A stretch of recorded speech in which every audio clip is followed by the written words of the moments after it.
On today's show, the very latest with Patrik Laine. There's more rumblings, more rumors about Patrik Laine and the Capitals. What's the latest? I'll discuss next on this edition of Locked On Capitals.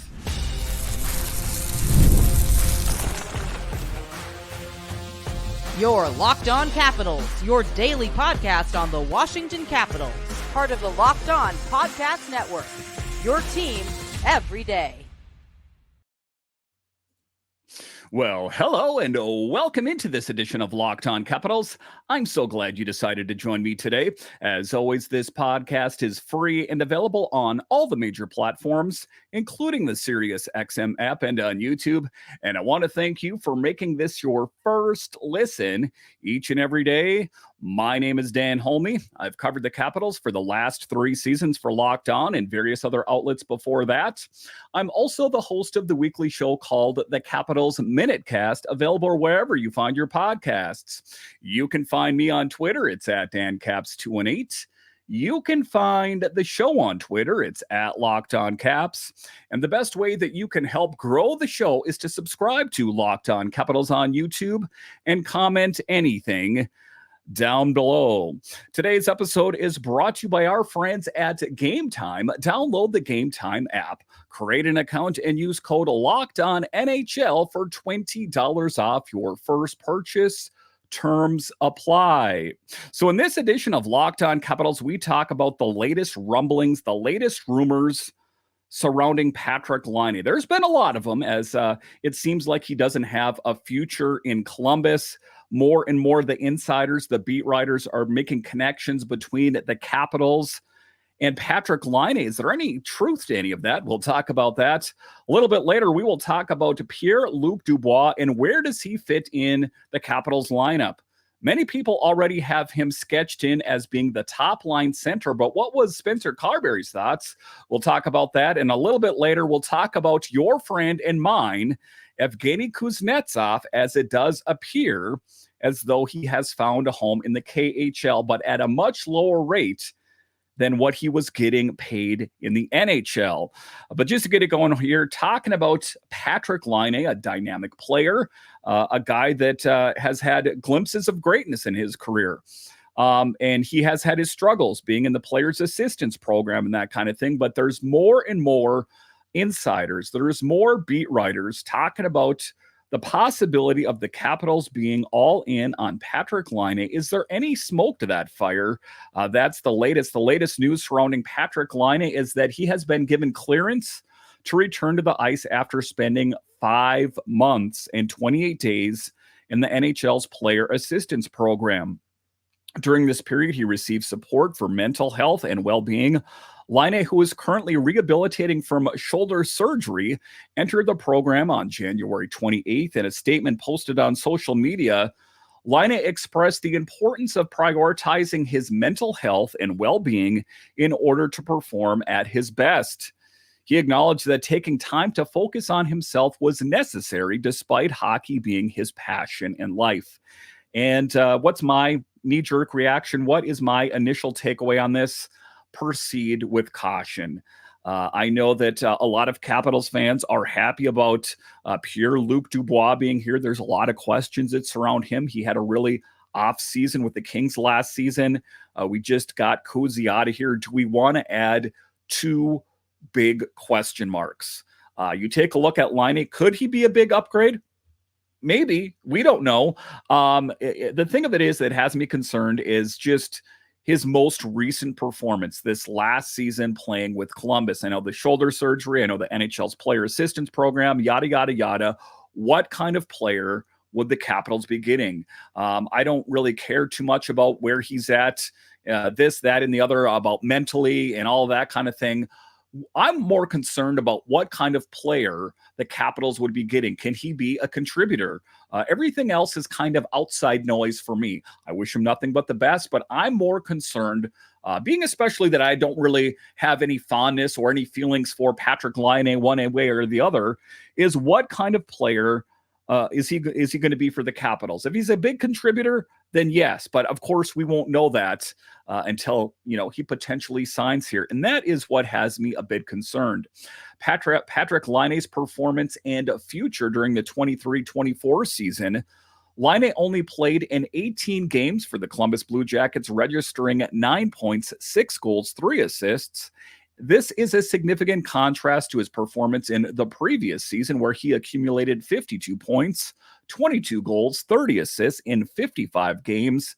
At 26-year-old Laine is looking for a fresh start with a different team, expressing his desire to move on from the Columbus Blue Jackets. He still has 2 years remaining on his 4-year contract at $34.8 million, which includes a modified 10-team no-trade list. Blue Jackets general manager Don Waddell mentioned that Laine's agent assured them of exploring all options to find the right fit for Laine. However, if a suitable trade does not materialize, Laine may have to remain with the Blue Jackets. And, the Blue Jackets are a team that have been great at points, but if I'm going to generalize their time in Columbus, I'm going to say it hasn't been the greatest. I look back to 2018. They gave the Caps a bit of a run for their money to a certain extent, being that they made it to that point. And I think that at points they played pretty well under John Tortorella. It just seems like, you take a look at it, Johnny Gaudreau going there, and there was a lot of questions about why did he want to go there. People say that the lifestyle in Columbus is really good and all of that, but it's a team that seems to be in constant transition, that there is no stability. And that would be something that concerns me about playing in Columbus. And I can ultimately see why Laine would want out of there. I don't know what the other reason would be for it. Different general manager, different coaches, different things, unless he just doesn't like Columbus in general. It's interesting. Patrik Laine's career and potential trade destinations. Notably, Laine has an impressive start to his career, achieving 3 consecutive 30 or more goal scoring seasons, including a career high of 44 goals during the 17-18 campaign with the Jets. However, his performance has fluctuated in recent years, with only 3 20-plus goal seasons over the last 5 years due to struggles and injuries. That's the cautionary part, and I'm not willing to look past all of that. I'm really not. He missed a lion's share of last season, and on paper, it seems like he's trending in the right direction. Proceed with caution is what I would say.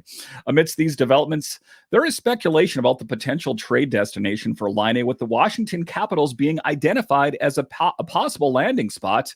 NHL.com's Dan Rosen believes the Capitals should pursue Laine if there is clarity on his playing status. He notes the Capitals' increased cap space provides room to potentially add another impactful forward, either through a trade for Laine or through other trade avenues. It is clear that the Capitals are carefully assessing their cap situation to determine the feasibility of bringing in Laine. And their new general manager, Chris Patrick, has indicated that they are open to exploring opportunities as they arise. Just taking a look at it, this kind of reminds me a little bit of Max Pacioretty, a guy that had back-to-back Achilles issues, and that he had 6 different times in his career had scored 30 goals. And what did that mean for the Capitals? What have you done for me lately? So I know that Patrik Laine is one of the names that years ago, especially when he was playing for Winnipeg, was like, wow, this guy is something. But again, like in this, like what I'm talking about here in the writing here, up and down. His career has been up and down. And what kind of player are the Capitals going to get? It's a cautionary part for Chris Patrick. I would pump the brakes on this a little bit. Really take it all in. If it's a trade, what's a trade going to entail? What are the medicals on him? All that. Because, again, to go back to Max Pacioretty, because you can draw comparisons to a certain extent, is that everyone signed off on him. And at the end of the day, Max Pacioretty was more of a mentor than anything. It is appealing.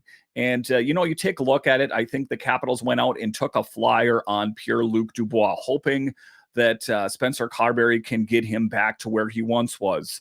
I don't think that he needs to put too much on his plate and add a couple different players that are question marks. Let's go more for the sure thing. All right, so coming up here after the break, where does Pierre-Luc Dubois fit in? I guess it depends on who you ask. I've seen some websites saying Strome is still that top line center. Some people say, well, no, it's got to be PLD, the top line center. What does Spencer Carberry think? I'll discuss straight ahead.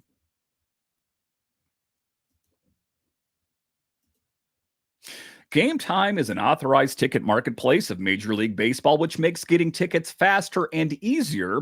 Prices on the Game Time app actually go down the closer it gets to first pitch, with killer last-minute deals, all-in prices and views from your seat, and their lowest price guarantee. Game Time takes the guesswork out of buying MLB tickets. And listen, guys, life is busy. I often tell myself I am going to get tickets to the Nationals game, and then I forget about it, and I don't. But fear not, as tickets are actually cheaper closer to first pitch. Take the guesswork out of buying MLB tickets with Game Time. Download the Game Time app, create an account, and use code LOCKEDONNHL for $20 off your first purchase. Terms apply. Again, create an account and redeem code LOCKEDON NHL for $20 off. Download Game Time today. Last minute tickets, lowest prices guaranteed. Are you watching Fox Sports or ESPN on your TV all day? Have to turn down the volume with all the shouting? Make the switch to Locked On Sports today, a free 24/7 sports streaming channel programmed for you every day to bring you the biggest stories without all the screaming. Locked On Sports today brings you the can't-miss analysis, opinions, and news streaming 24/7 on YouTube or the free Amazon Fire TV channels app, part of the Locked On Podcast Network. It is your team. It is every day. All right, welcome back into this edition of Locked On Capitals, part of the Locked On Podcast Network, your team every day. So Brian McClellan was busy this past summer, or this summer, shall we say, in June and July, making a lot of moves. If you take a look at Pierre-Luc Dubois, didn't even make it to July 1st. He took care of business early. A big move, a move that was met with skepticism. It was a move that was met with a lot of question marks and people cherry picking data that he was good here but wasn't good there. And I'm just going to pick out the positive and forget all the negative. Listen, historically, Pierre-Luc Dubois has been a huge player, and I'm hoping that he is. I'm going to put the positive foot forward that he's going to be, but also in the back of my mind, I'm not forgetting what kind of player he was for the Kings last season. I'm not going to forget the fact that he wanted out of his previous teams, that if things don't go his way, he wants out of town. So there is some cautionary tales, I guess you could say, about Pierre-Luc Dubois. But what does Spencer Carberry think, and where does he fit in? Talking about PLD's acquisition and role with the Caps. The Caps have been busy this offseason, making significant changes to their roster and adding firepower to their offense. One of their key acquisitions was center Pierre-Luc Dubois, whom they acquired through a trade. Of course, we know Darcy Kemper went out to the Kings. Dubois had a challenging season with the Kings, posting 40 points in 82 games. However, he is optimistic about his future with the Capitals and is eager to make a strong comeback. The big question on everyone's mind is what role Dubois will play with his new team. And at this point, it's July. We're almost heading into August. It's guessing. It's throwing it at the wall, seeing if it sticks. I would like to say that if I was going to pick, that I think he is going to get the first crack at being that top line center with Alex Ovechkin. But if there isn't chemistry or it just seems like a mismatch, I think they could easily go with Strome or somebody else. Head coach Spencer Carberry shed some light on this topic, expressing his belief in Dubois' potential while cautioning against setting unrealistic expectations for the young center. Still a young guy. He's played on a couple different teams, a few different teams, and mixed reviews. When you hear all this baggage, you hear all these stories, you would think you're, talking about a guy that's 35 years old. It's not the case.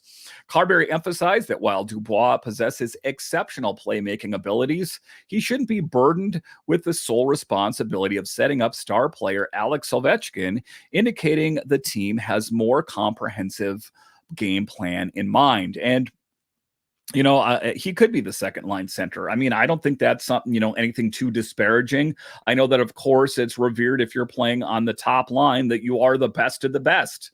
But that's not necessarily the case. You take a look at the Capitals' fourth line, for example. There were points during this season that was the best line, which historically is not the case. Discussing Dubois' overall skill set, Carberry highlighted his physical presence, playmaking prowess, and the ability to control the game. He also pointed out Dubois' track record of being a productive center and his defensive contributions, making it evident that Dubois brings much more to the table than just being a setup man for Ovechkin. I think that's a bit short-sighted. I think that he has good offensive potential in and of himself. He is a center, so of course he is going to be the guy to set up Alex Ovechkin if in fact that is who he's playing with. But a lot of questions that remain about where he's going to be. Again, at this point, it's a little bit too early to say. Talking about line combinations for the upcoming season and preparation for the upcoming season, Carberry is considering different line combinations, including Dubois with Ovechkin. The coach is also looking to explore other options, such as utilizing Dylan Strome, Henrik Slotpier, and possibly shifting Connor McMichael to wing.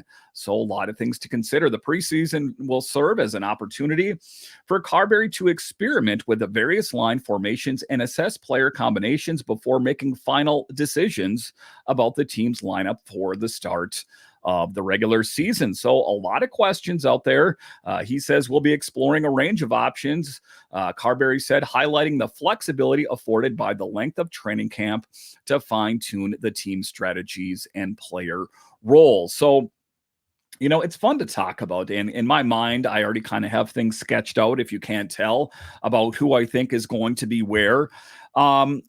Just a knee-jerk reaction, and oftentimes, or gut instinct, if you will, is it seems like a no-brainer that would be Pierre-Luc Dubois on that top line. And training camp, like they talked about, is long. There's preseason games. They'll probably try PLD on the top line. They'll probably try Strome. They'll probably try different players and let the best man win. There is no clear Nick Backstrom, I guess I'm going to say, the guy that served up Alex Ovechkin sweet passes for years. There's no one like that in-house right now. I know that Kuznetsov was that player at points, and we've seen other players, but I would say that I think that ultimately the Capitals would like a player of the ilk of a Nick Backstrom, of course. I just don't necessarily think that there's a player out there. That would be an ideal situation. It was really great when Backstrom was here. You knew from year to year and from game to game who that top line center was going to be for, quite a few years there. So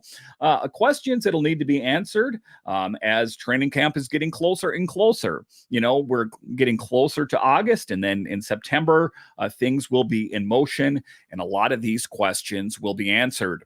All right, so coming up here after the break, we'll talk about your friend and mine. Yes, Evgeny Kuznetsov.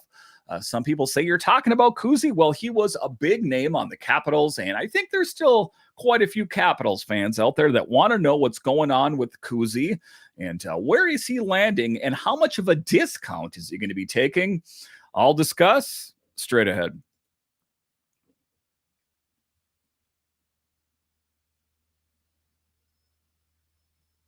All right, welcome back into this edition of Locked On Capitals, part of the Locked On Podcast Network, your team every day. So Evgeny Kuznetsov, yes, Kuzi, the guy that has been there, he said that he wanted out of Washington. He wanted to go to the KHL. He denied it. His rep denied it.